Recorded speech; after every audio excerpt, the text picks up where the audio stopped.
Gonna try not to get upset talking about. Well, It's been interesting. It's what he was meant to do. There's something very fishy about Ross Eisenbrey. And I know that because I have seen him land a fly on the nose of a trout from 30 yards. I can't think of a worker protection measure in my time on the Hill that wasn't benefited by Ross's expertise. Ross was running the marathon for workers. He is there every single day, fighting on the issues that matter, that he cares deeply about them, that he's put his life into it. He saw the injustices. He couldn't just sit by and do nothing about it. The notion that workers and their families should be told beforehand when an employer knows that their jobs are going to be eliminated is just a very basic notion that almost everybody in America agrees with. I find it inspiring how he is as motivated now as he was a long time ago. He has never deluded himself into thinking that you can be comfortable and go along with people who are powerful, not break any eggs, and still achieve things that matter. You know, I really love the people here, and almost everyone here is someone who I was involved in hiring.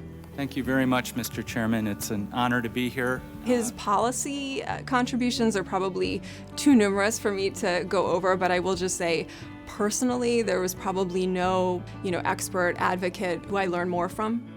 In this day and age, there really are not that many people who care enough about workers and labor unions and the kinds of policies that they need. But I think it goes beyond that. I think it is also about the creativity and the intelligence that he brings to the agenda so that really bad things can be stopped.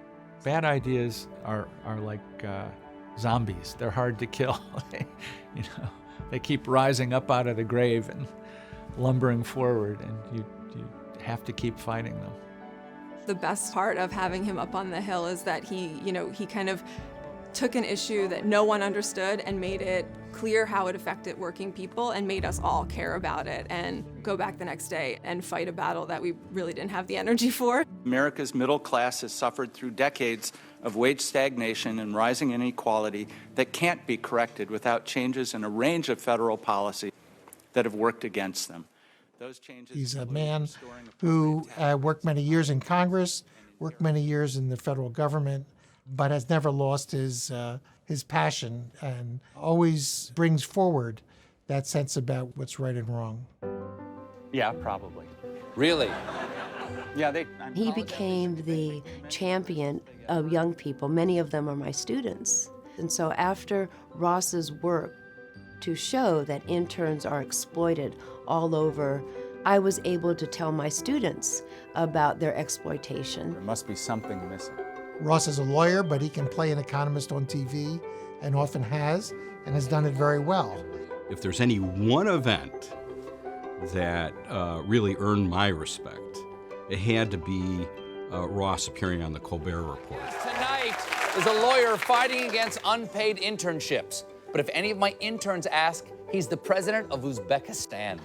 Please welcome Ross Eisenbrey. It was both intimidating and fun. I was definitely nervous. Coming on.